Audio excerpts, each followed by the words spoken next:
Let me tell you something.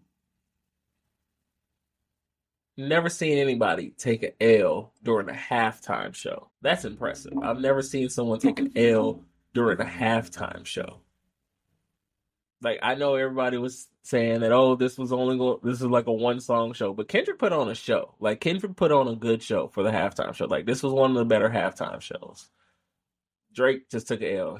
I'm glad he was out the country for it. But ladies and gentlemen, boys and girls, welcome back to another episode of Because I Have a Live Mic here on Fluent Radio. What's good, everybody? Yes, we had Super Bowl.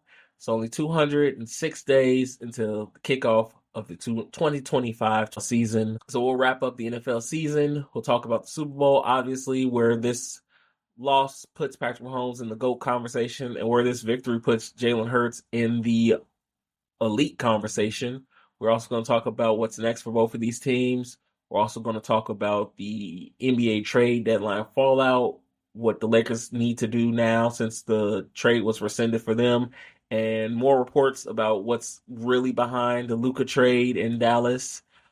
And then we'll also talk about some more things on the show today. But first, we obviously have to give out shout outs to the Philadelphia Eagles for winning the 2025 Super Bowl. I know it's 2024, 2025, but it's the year of 2025. So I'd say 2025. 59. They won the 59 Super Bowl. Right? There you go. They're the champs. That's all that matters. They're the champs. They stopped the Chiefs from doing history, being the first NFL team to do a three-peat. Technically, in the Super Bowl era, you need to reference that to make sure we don't mess up the Green Bay Packer fans. Oi. I know. That's how I feel like Green Bay Packer fans talk. I don't talk to them, so that's how I feel like they talk. But yeah, the Chiefs are not going to be the three-peat. The Eagles stopped yet another dynasty doing the same thing they did with the Patriots. Yeah, shout out to the Philadelphia Eagles for putting on a live action flogging. That was a total massacre, right? Like outside of the one interception, that was the perfect game. Like, legitimately, that was a perfect game. If it wasn't for the fact that he threw that interception, he might have wrapped up MVP by the second half. But he had to, put a little extra stank on it. But yeah, no, they played a perfect game. They legitimately played a perfect game to beat the Chiefs. They did the exact thing the Tampa Bay Buccaneers did to beat the Chiefs. They put pressure with 4. They did not blitz one time in that entire game. They did not blitz one time. All of their sacks came from their front 4. Every one of those sacks came from the front 4. And that was the difference from this year and the last time they played them, right? Like, they had no sacks. They only had QB pressures, right? They gave Patrick Mahomes time, right? And I've said this from time and time again, and I will continue to say it. This was going to eventually happen to the Chiefs. They were not as explosive as they were in years past. They did not have a high-flying offense like they had before. I will say this, they relied on Patrick Mahomes to get them out of situations like this in times past, right? And it's a big difference from being down 10 in the half versus being down 24 in the half, right? Because they stopped what they were trying to do, which was try to run the ball, bring up a little bit of pressure, and open up the outside for Xavier Worthy and Juju and Travis Kelce, right? Like, they stopped that. The Eagles had the perfect layout to stop the Chiefs, which was rush with 4, blanket the field, and make Patrick throw bad decisions. And he did. He had 2 interceptions. One of them, to the Zach Bond interception was terrible. Like, I don't even know who he was throwing to. Great catch, by the way, by Zach Bond. Great catch. I don't know who he was throwing to. The Cooper DeJean interception, pick 6.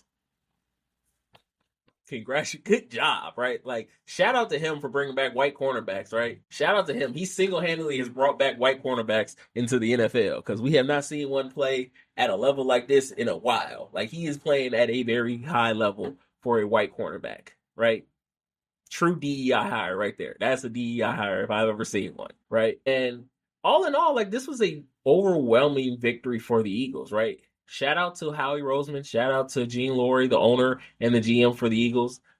They put together a team that a lot of people did not think it was going to work. From drafting Jalen Hurts to, getting Jalen Carter getting Nolan Smith. All of those guys they thought that they were going to assume, right? Georgia North is what they call it, right? Because they have a bunch of Georgia players. They put together a roster that single-handedly changed the way you look at building a roster in the NFL. Like if you look at it, right, from the acquisition of Saquon Barkley, right, to getting better on defense, from going literally from worst to first on the defensive end, right? Hiring Vic Fangio, right? Shout out to Vic Fangio, right? Former Bear coach that they should have never fired in the first place. But hey, he's a Super Bowl champion now, right? Like they may go down as the best GM owner combination in the NFL for everything they have done to get this team to the spot that they are at right now. Like this is legitimately a case for them to go down as one of the best front office in history, right? And if you had any doubts about like where this Eagles teams can go from here, right? Because again, shout out to the Chiefs, right? They did the one thing that they said they were going to do. They were going to shut down Saquon Barkley and make Jalen Hurts beat them as a passer. They did that. They shut him down. Like he had, I think, 21 carries for like 50 something yards. Like they shut him down. He was not the explosive Saquon we have seen in the playoffs and in the regular season, right? Even in the second half, even in the where, that's where normally he picks it up. He was not that guy. They completely and utterly shut him down, and they said Jalen Hurts beat us with your arm, and Jalen Hurts beat them with his arm, right? 3 touchdowns, 1 interception, one of those touchdowns, a moonshot to Devontae Smith where he was blank, he was covered, and he put that ball perfectly. He put that ball perfectly in the breadbasket. Jalen Hurts has proven that he is more than just a running quarterback. He is an elite level of a thrower. And now that he is a Super Bowl champion, all of the criticisms, I wouldn't say completely silenced, but has now been shut down a lot, right? Because he has done something that only really 2 quarterbacks have done before, which is beat Patrick Mahomes in the playoffs, which is Brady and Burrow. And he joins Brady as the only one to go against Patrick Mahomes in the playoffs, in the Super Bowl, and win. In dominant fashion, too. Like, say what you want, but Jalen Hurts has proven that he is an elite level quarterback. And I'm going to say this right now, just jokingly, but they probably never going to have Tom Brady announce a Chiefs playoff or Super Bowl game again. Because Patrick Mahomes is 0-3 with games involving Tom Brady, whether playing or calling it, right? He beat him in the 2018 championship game. He beat him in the Super Bowl. And now when he was an announcer, he still lost to Tom Brady in some way or fashion, right? Like that is too funny not to point out. That is too funny not to point out. But as far as like the elite class of quarterbacks go, like he's arguably up there now, right? He has more rings than Burrow, more rings than Josh Allen, more rings than Lamar Jackson, right? It's more Super Bowl appearances than all of them. He is elevated past that class, right? And the difference between and I know a lot of people are going to bring this up. Well, if you look at it, Nick Foles has a Super Bowl ring, so why isn't he an elite quarterback? The difference between him and Nick Foles is that A, Nick Foles didn't play in the whole season, and B, Nick Foles was never really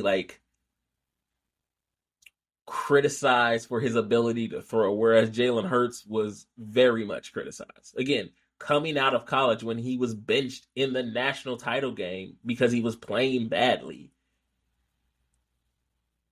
to losing a national title game at the quarterback position, getting drafted to a team who just had an MVP frontrunner on their roster. They just paid Carson Wentz a bunch of money and they drafted his replacement.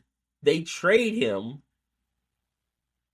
They put Jalen Hurts in there and have done nothing but make the playoffs ever since. They have done nothing but make the playoffs ever since. He has legitimately taken them to the playoffs ever since he's been named the starter.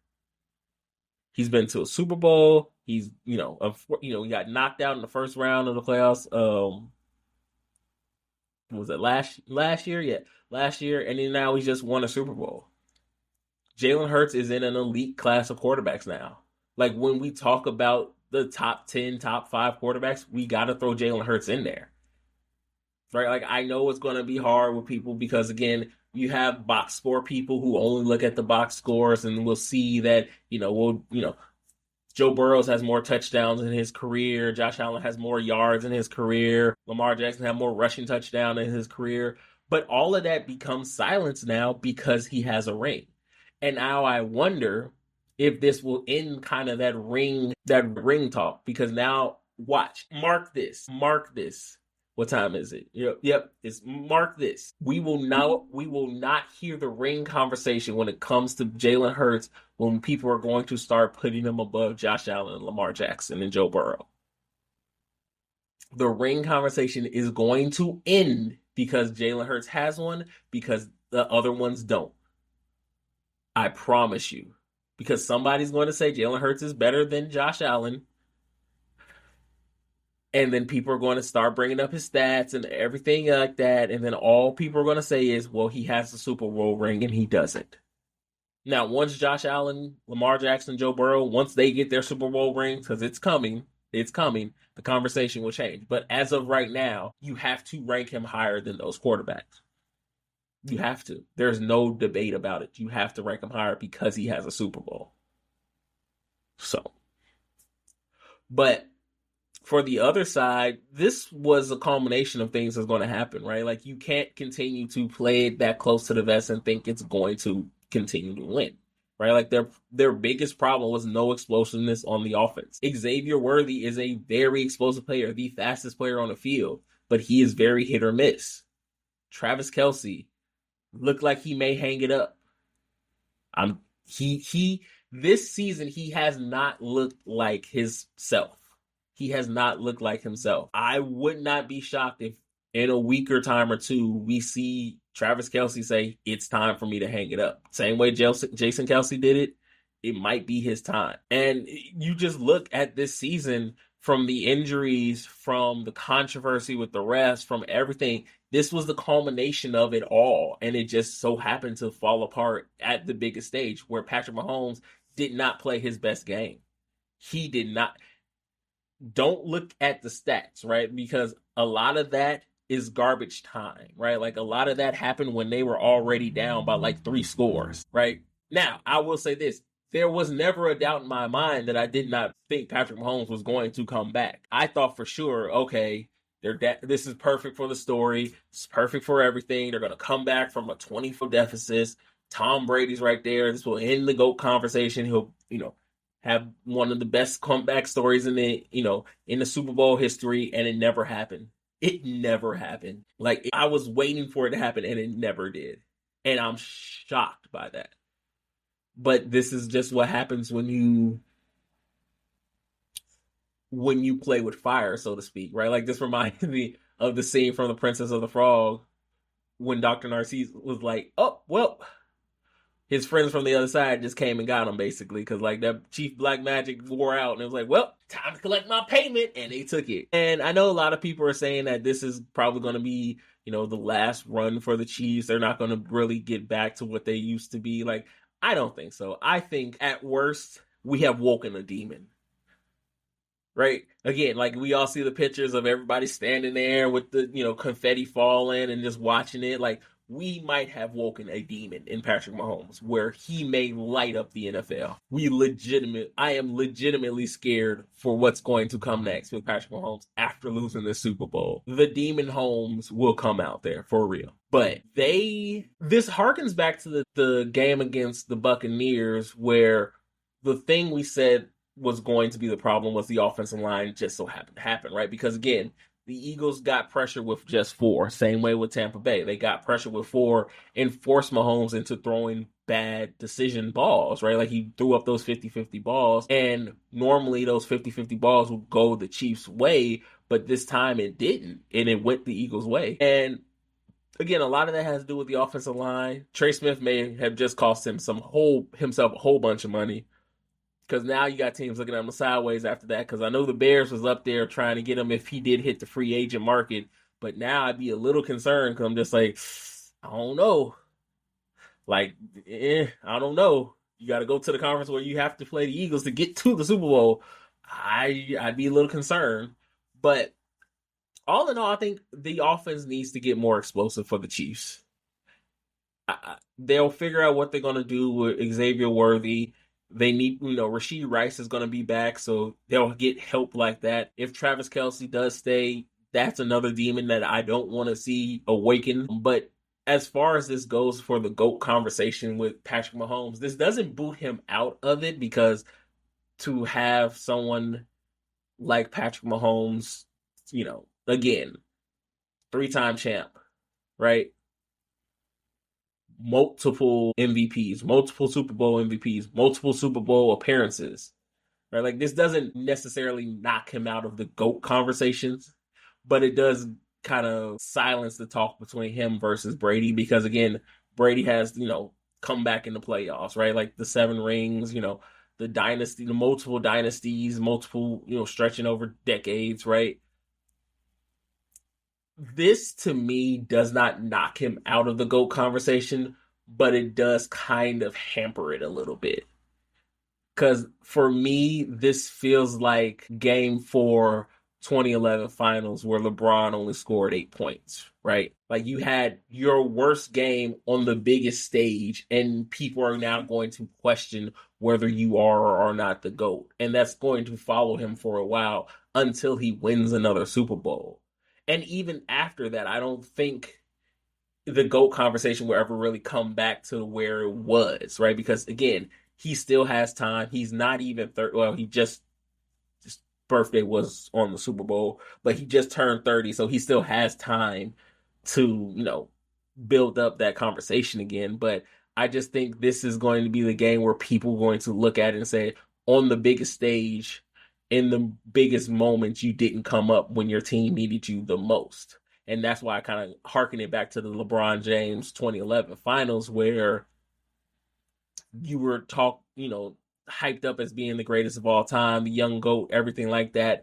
And when the moment was brightest, you kind of sort of faltered. You didn't really live up to the expectations. So this will hurt his hope, his GOAT, conversation, but it won't halter it in any way. So,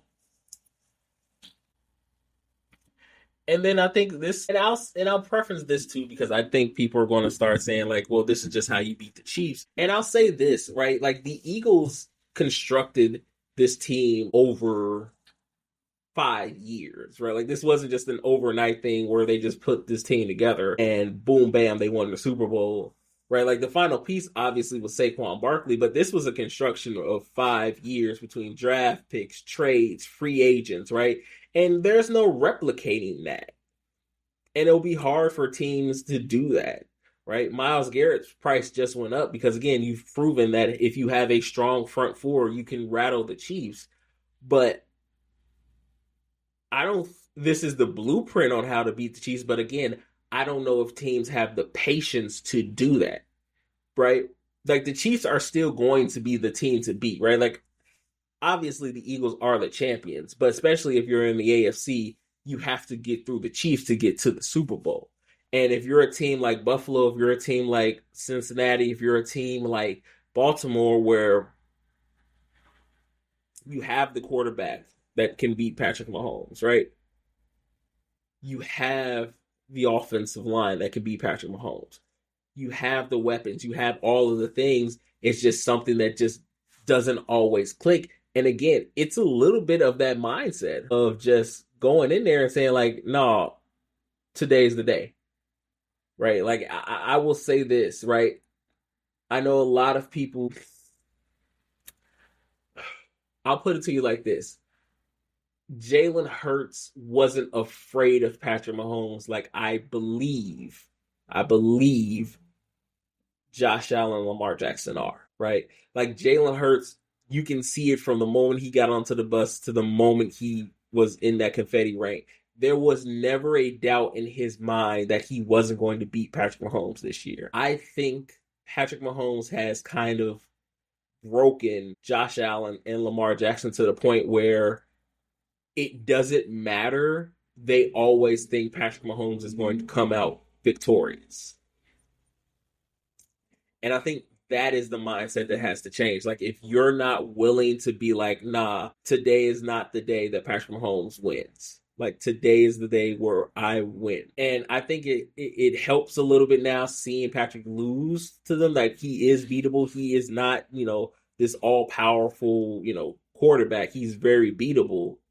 But it just takes a different type of mindset to go in there and say, like, nah, today is the day I'm beating you. And I think Jalen had that. And I just think Lamar and Josh has kind of had that since beaten out of him a little bit, right? Like, Joe Burrows is the only one that knows he can beat Patrick Mahomes on any day. Patrick, no, I think Patrick, again, I don't think he necessarily is afraid of Cincinnati, but I just think that they have something a little extra there. But yeah, no.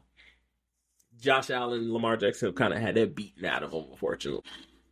And now the bigger question is this the new kind of rivalry in the NFL, right? Like, we hype up the Patrick Mahomes versus Josh Allen, Patrick Mahomes versus Lamar Jackson, because we're more likely to see that in, playoffs, regular season.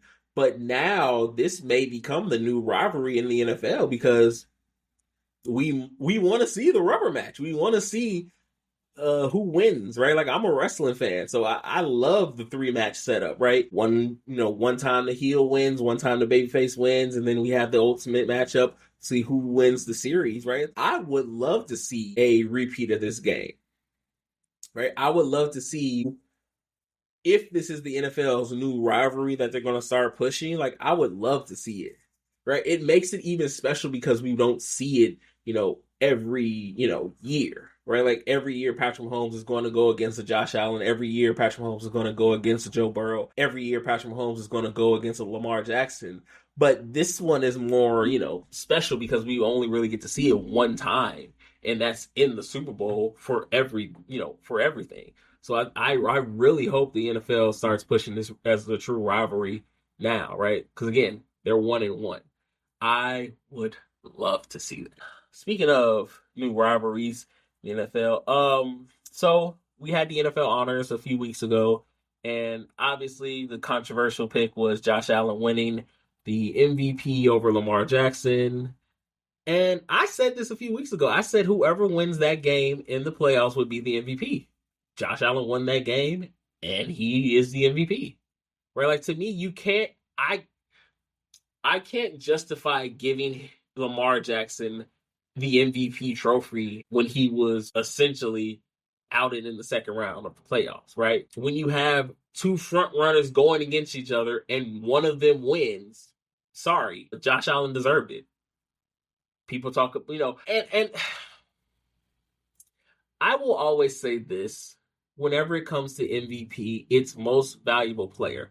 Meaning, if that person was not on the team, would that team have the success that it had? If you take Josh Allen off of that Buffalo Bills team, they do not make it to the AFC Championship game. They do not make it to the AFC Championship game. If you take Lamar Jackson off the Ravens, they still make it to the divisional round of the playoffs. That team is still built to make it there. Like, this is not me moving the goalposts. This is not me doing anything. But if you remove Josh Allen from there with everything they had, with all of the offensive weapons that they had, which was not a lot, if you put any old quarterback back there, they do not make the AFC Championship game. And that is my reasoning for why Josh Allen deserves MVP. His numbers were down because he didn't have a true number one receiver. He had a rookie, a guy who, if we're being honest, would probably be a wide receiver 3, 2 tight ends, James Cook, and old man Amari Cooper. And he took that team to the AFC Championship game. There were points in the game where he didn't throw a touchdown. He literally took that team on his back and did it. The defense got better as the season went on, but it was not lights out like it was in the playoffs. Right? If you take Lamar Jackson off of there with everything they have from Derrick Henry, Mark Andrews, Zay Flowers, Bateman, who had a breakout year, let's not joke, right? They probably don't even make the playoffs because, again, people forget, for the first few weeks of that season, That Ravens defense was flat out terrible. Was flat out terrible.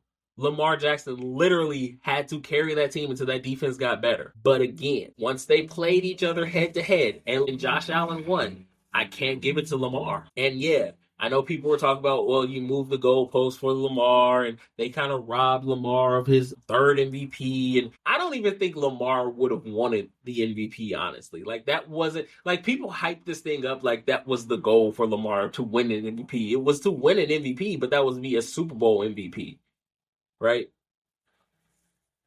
Like, they needed to give it to Josh Allen anyway, just so that way they can have the three MVPs in the AFC going against each other almost every year, so they can hype that up, right?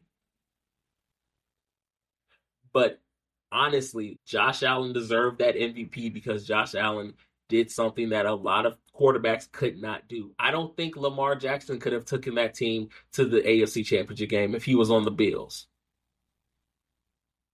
I'm for sure Josh Allen could have took that Ravens team to the AFC title game if he was on the Ravens. I don't think it would have worked in the reverse order. So while, yes, statistically, Lamar Jackson had a better year, Josh Allen is the most valuable player to the Buffalo Bills. Before we get to the NBA, I do want to get this out because I almost forgot. Shout out to Saquon Barkley. He had a record book year, right? Most rushing yards in a single season, playoffs included, 2,000-yard rusher, had a legitimately case for a Hall of Fame now with the Super Bowl win. Shout out to him, right? And to ease Giants fans, I'll give you this. He would not have had the year he had if he was stayed at the Giants because that franchise was not turning itself around. But for him to essentially, separate himself from a bad relationship and go on to bigger and better things proves to me that, listen, ladies, leave that dude. There are bigger and better things out there. If you still with that dude who ain't doing nothing, leave. You may even get a ring. Just like Saquon. Saquon is now the patron saint of leaving that no good dude. That's basically what he is. He is the patron saint of that. You leave a bad situation to go to a good one, and you get yourself a ring. Shout out to Saquon. But anyway, we talk about the NBA and the trade deadline fallouts. We had some big trades that came in last minute. Probably not the biggest one. Obviously, the biggest one is the Luka trade. The second biggest one, in my opinion, was probably Jimmy Butler to Golden State Warriors. That was speculated for a while. It was supposed to be, now again, these are the rumors, and allegedly it was supposed to be a trade that would send KD back to Golden State and send Jimmy to Phoenix, where he did originally want to go, but it did not happen. There are speculations on why it didn't happen. A lot of it has to do with the relationship between Kevin Durant and Draymond Green, and he ended up going to Golden State instead of Phoenix, and Jimmy is there, and he's been doing pretty good. As far as where I think this will go, because they are currently like the 11th seed, so they're out of the play-in tournament. I mean, I think they do get into the play-in tournament. Obviously, I think they get in. I think they make noise, and I do think they get into the playoffs.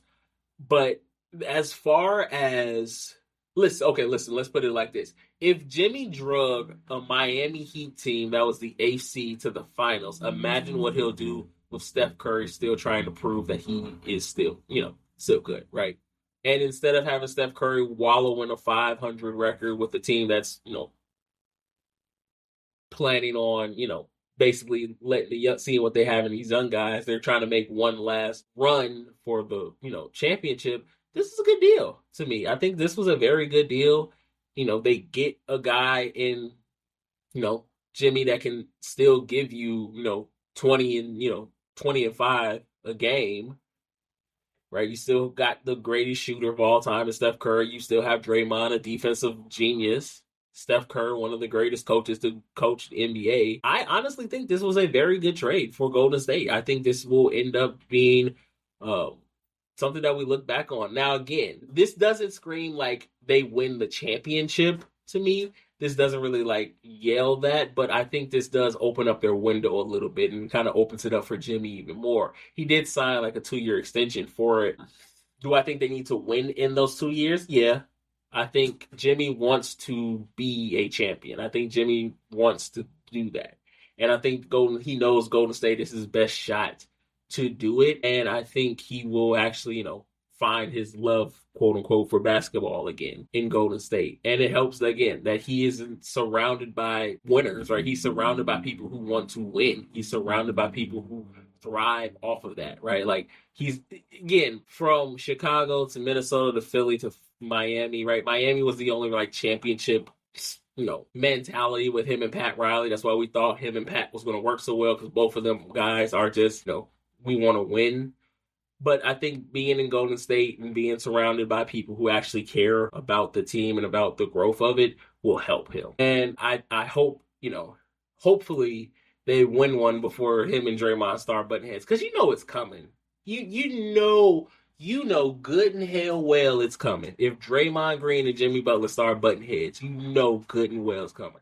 And I'll be honest with you, I think they let Draymond go before they let Jimmy Butler go. 100%. I 100% think that if it came down to between Jimmy Butler and Draymond Green would be his walking papers.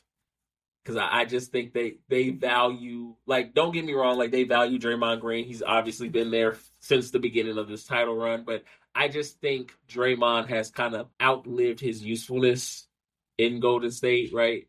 Like, I'm shocked that he didn't get traded then, but I don't think they will trade Draymond. I think they'll let Draymond either, retire on his own volitions or just be like, all right, here's your retirement package, retire, right? Like something like that. Another one of the big trades that kind of went under the radar was De'Aaron Fox to the Spurs. The Spurs are quietly building up a good contender for years to come, right? Like they're not there just yet, but they have a good young core surrounded by Victor Wembanyama, right? Like they have a good young core there that with De'Aaron Fox there, that could be something there, right? They got Castle, he's coming together, he's picking it up. They have a good young core there, and with the addition of De'Aaron Fox there, kind of alleviate some of that pressure for Wembanyama, to kind of separate, give him some lobs. Just imagine the lobs to him. Again, we've seen someone with Chris Paul. Just imagine with a better version of Chris Paul in De'Aaron Fox. Yeah, that's gonna be great. Another trade to me, which I don't know if it screamed weird.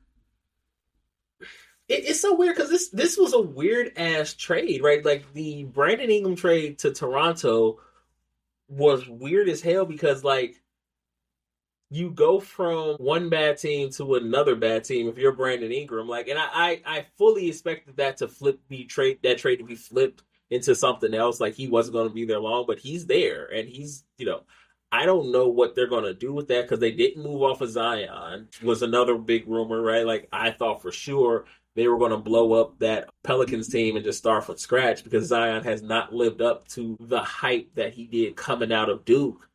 Hell, coming out of high school. And I thought for sure they were going to move off of Zion, get what they can for Zion. And again, if they could get what they got for Luka for the Lakers, they could have got way more for something for Zion. They could have fleeced some poor team, probably the Bulls, into getting them something for Zion.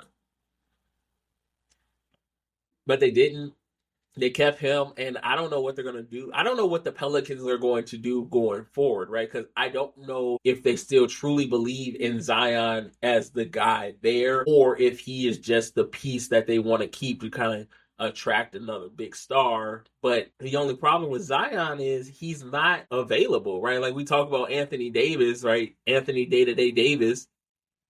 He started more games than Zion. He's been more consistent than Zion Williamson has been. And it's just outside of the noise that Zion brings, right? With everything, with, the baby mama drama, with the, keeping it family friendly, the corn star. Zion has not done much on the court. So for the Pelicans to keep him, either that means that they are going to give it one more go, or they just knew that they weren't going to get a lot for him, so they knew it was probably just better to let him walk in the offseason. But to trade Brandon Ingram to the Raptors for not really much is saying that they didn't really respect Brandon Ingram that much. And for him to go to the Raptors, I don't know if he's going to turn the Raptors around and make them competitive. The Raptors, I think, are like 12th in the East, so I don't know if they're going to make them competitive or not. They may slide into the play-in game, but outside of that, I don't see the Raptors making too much noise in the playoffs. And if Brandon Ingram walks, he's going to be a top target in the offseason for teams to, pick him up.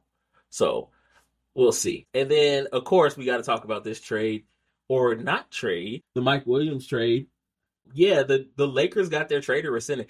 That's going to be hella awkward when Dalton Connect has to come back and be like, hey, sorry about that. We know we were trying to get better, But as far as the Lakers go, they're kind of screwed, right? Because the trade deadline is over, so they can't trade for anybody.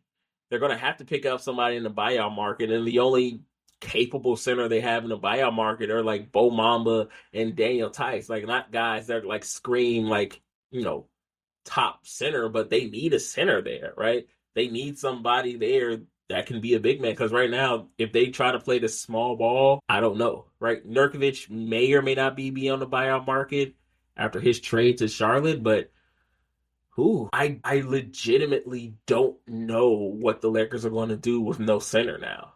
Right, like I said this a few weeks ago, like their best defense is going to be offense. Like they're just going to have to score a bunch of points, and they have legitimate scorers there, right?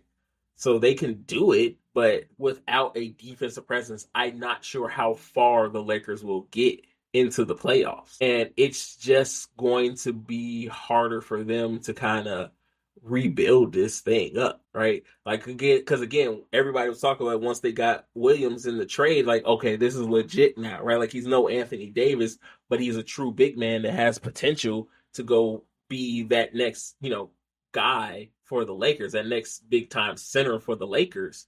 And with the trade rescinded, like, this is the second time the Lakers have tried to trade for somebody and then it didn't fall through. Because again, they tried to get Chris Paul over there with Kobe and that didn't go through.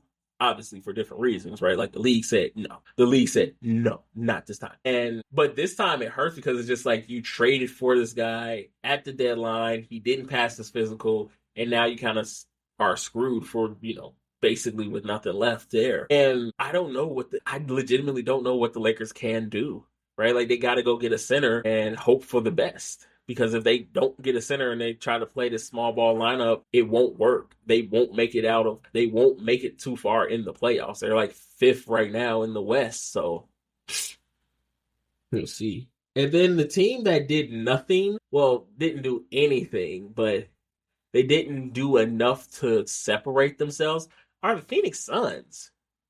Like, I will legitimately say the Phoenix Suns choked this trade deadline away. Right, Bradley Beal was the only one with a no trade clause in his contract, and they were shopping Kevin Durant around. Like I said, they wanted him. They tried to get him to Golden State. That didn't go through, and they didn't. In my opinion, they didn't make any real moves that separates themselves.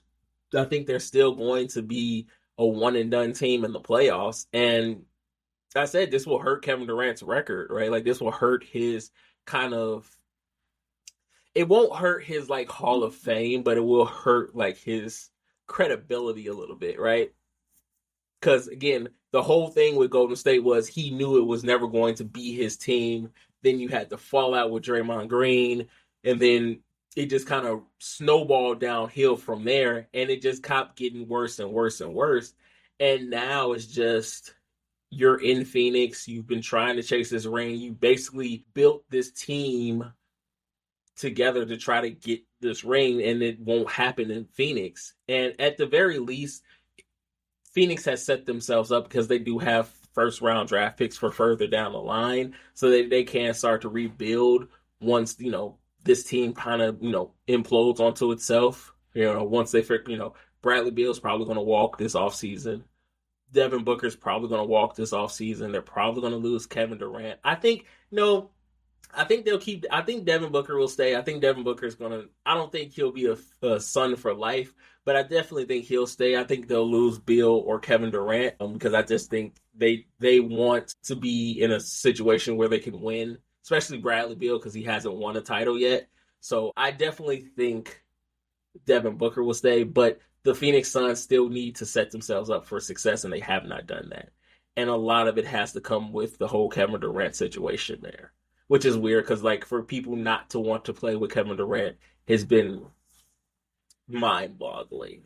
Um, but obviously, the biggest trade of the trade deadline was the Luka trade, and there has been, I'll say, allegations. So I'm gonna, throw this allegedly up there just right now. Allegedly, these are all alleged, so don't come for me. Allegedly, allegedly, allegedly, right? So as you know, Mark Cuban is no longer a majority owner. He's still an owner of the Dallas Mavericks, but he's not, making day-to-day decisions anymore. He sold like 73% to the Addison family.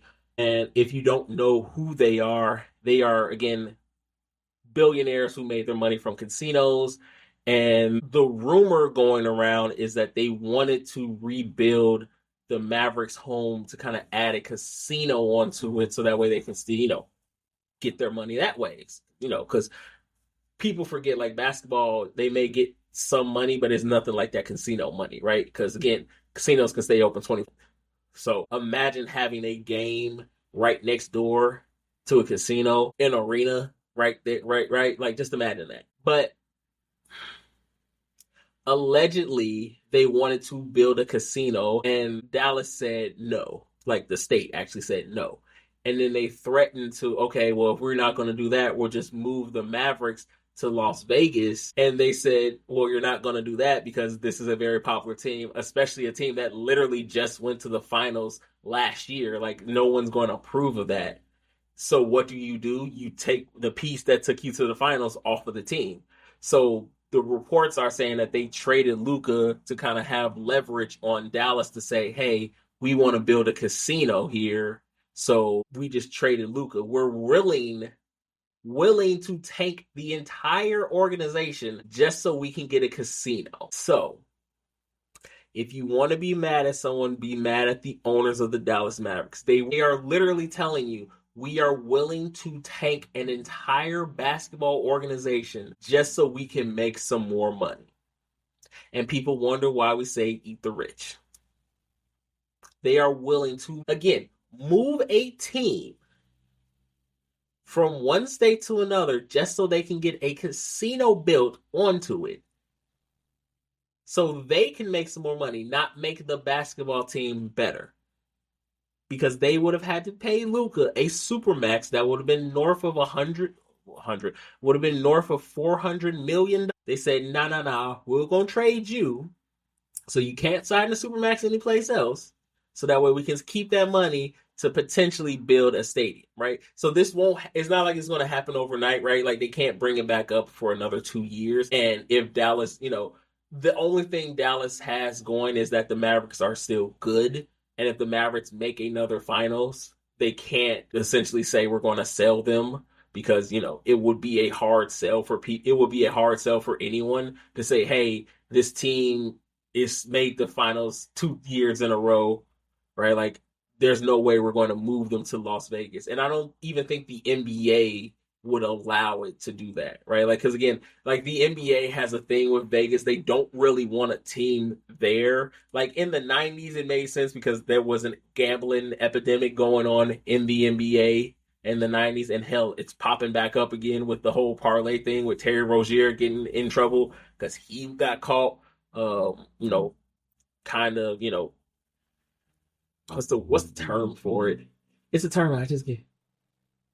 Oh, shaving points per se for parlays. Like he was caught shaving points too. So like it's popping back up. So they definitely don't want an NBA team in the gambling capital of the United States to kind of try to keep their image a little bit more cleaner. But for them to kind of tank an entire franchise just for them to build a casino there is kind of a dick move, right? And for them to threaten to move it is even more of a dick move because now you're threatening people's livelihoods, right? Not just the players, not just the coaches, not just the assistant coaches. I'm talking about concession stand workers. I'm talking about vendors. I'm talking about everybody there who love the Mavericks, who've been Maverick fans since its inception, has seen the ups, have seen the downs, have went through the years of losing to Kobe, losing to the Spurs, losing to the Suns, right? To win the title against the team that was, the team of destiny in the Miami Heat, right? To have Dirk Nowitzki there, right? The whole time his career there, right? An MVP player, right? To get Luka, to have a MVP in the making of Luka Doncic, right? To kind of just say, yeah, that's cool and all, but we need to make some more money, so we're gonna build a casino and we're willing to tank the entire franchise for it is a dick move. And this is why I think the NBA needs to do a better vetting job of the people who want to buy teams. If you want to legitimately buy an NBA team, not just the NBA, in sports in general, right? If you want to buy a team, what are your motivations to make this team better? Are you in it to make this team better, or are you in it to make money? Because if a team is good, you're going to make money. You're going to get more national TV time. You're going to get more notice. You're going to get all of these things. So the money will come. But it's just not as fast as casino money, where casinos can clear, you know, if it's a big time casino, it can clear 100 million on a weekday and 500 million on a weekend, and sometimes even half a billion on like a big time event, like a fight night or something like that. And if you're just in it to make money from a franchise and not have it grow and develop in any type of way, you should not own a team. And that to me is just the reason why I think they should not have ownership of the Mavericks. Again, I can't stop it, but I'm just saying the NBA should do a better job of vetting these people so that way they just don't end up using the franchise as a literal bargaining chip for getting what they want. And what they want may end up ruining an NBA franchise on the rise. I do want to talk about this before I head on to my other topics in the show. Dennis Schroeder had like the weirdest trade 24 hours that anybody has ever had. Like, he woke up a Golden State Warrior, ate lunch in Utah, and ended up living out of his suitcase in Detroit. Like, that is a crazy 24 hours to be like, you literally get traded one place, you go there, you're like, all right, cool, what's up, coach? Like, oh no, you're not here no more. You get traded to Detroit. Then get traded to Detroit. That is a funky timeline. I do think it's a good trade. I think Dennis Schroeder will help out Detroit with the young guys, Kay Cunningham, all of that. I think that would be a good trade spot for him. He goes to a good young team, and he can kind of, be a nice veteran presence there, championship presence, kind of help that team out. I don't assume he'll be there for too long. I'm pretty sure he'll be there this year and probably go elsewhere. But it's a good spot for him. I definitely think that trading timeline was weird, but it ended up being good for him. He ended up not being with the team in the Utah Jazz that are clearly tanking. Oh, by the way, I'm still shocked that Larry Marketing was still not traded. I thought for sure the Jazz were going to ship him off because a high productive player, high product for draft picks at least. I'm shocked that he's still there. I'm not shocked that Vooch is still here. They're going to hold on to Vucevic until the last minute and then will decide to cut him for nothing. Like, you could have traded him for something, anything. But you traded Zach LaVine, the highest paid Bulls player in franchise history, but kept Vucevic. Why? This is why I don't trust the Bulls. This is why I don't trust the Bulls. No matter what they do, I don't trust them. This is why. Speaking of players walking, Aaron Rodgers has been officially, I don't want to say cut, but let go from the Jets, which I'm not shocked. There's only really two choices for him at this point. Either he can, run the risk of trying to go to another team that needs a quarterback and that has the possibility of winning right away, or he's 41 coming off an Achilles tear, didn't have his best year, had statistically a down year. I think retirement might be his best route, right? And Aaron Rodgers, if he does retire, will go down as one of the most puzzling quarterbacks to ever do it, right? To have the statistics that he has had, but to only have one Super Bowl ring, it's going to be not a hard case for him, but it's going to be difficult because the numbers he put up, he should have had way more rings, right? And the reason why I won't put him in like a GOAT conversation or like a greatest of all time conversation because he choked a lot of times in big moments, right? Outside of that one Super Bowl run he has choked in a lot of big time moments. And while like he's looked dominant, especially against the Bears, I don't see him, going back to that Aaron Rodgers of old. Now, if he does stay in, I think there are a few places he can go that he can still make an immediate impact and probably turn that franchise around, depending on, how you want to look at it. Obviously, I think one of the best places for him to go, if they do move off of Sam Darnold and they're not ready to go to JJ McCarthy, I definitely think he can go the Vikings route, just complete the whole Brett Favre arc. Just do that. That way he could still, have ownership of the Bears. I just roll my eyes so hard. Have ownership of the Bears, and he gets to play the Packers twice. Like Aaron Rodgers is that level of petty that he wants to play the Packers. He wants to beat the Packers so bad. He is that level petty. So I definitely think he could go to the Vikings and make an immediate impact, and then at the very least get Justin Jefferson to an NFC Championship game or another spot. This spot I don't know because the locker room is kind of already um in disarray. I'm not ready to say chaos just yet, but they're in disarray. If he goes to Pittsburgh, Pittsburgh would be a interesting landing spot because he would have a coach and Mike Tomlin who is, very steady, very good hand. But like right now, the locker room is still kind of in upheaval between everything that's going on between George Pickens, between locker rooms, alleged locker room, brawls. Mike Tomlin might, I don't want to say is losing that locker room, but I don't know if Aaron Rodgers would be a good fit. Just seeing what everything happened that happened in the Jets locker room. So I don't know if that would be a best fit for him. But honestly, I think at this point it's probably just retirement for him. I just think it's time. You have all the numbers. You're arguably a Hall of Famer, first ballot Hall of Famer, arguably that. But I don't see him hanging it up that way. I see him, if he does hang it up, it's under his own power. It's him saying that I'm not good enough. And I don't think Aaron Rodgers is ready just yet to say he's not good enough to compete at, on a high enough level. So I think he still stays in. Speaking of Hall of Fame, we had the Hall of Fame announcement, right? Sterling Sharp, Jared Allen, Eric Allen, Antonio Gates. By the way, Jesus, I feel old now, right? Seeing players, outside of Eric Allen, I remember all of these players playing. Golly, I feel old now. Everybody was upset that Eli didn't get in on the first ballot. I'm not shocked. Eli is a great quarterback. He is not a first ballot Hall of Famer. He is the Hall of Famer that goes in when it's not a super big class, right? Right, Peyton is Peyton is definitely going to be, the guy in the Hall of Fame, right? He's going to lead a class.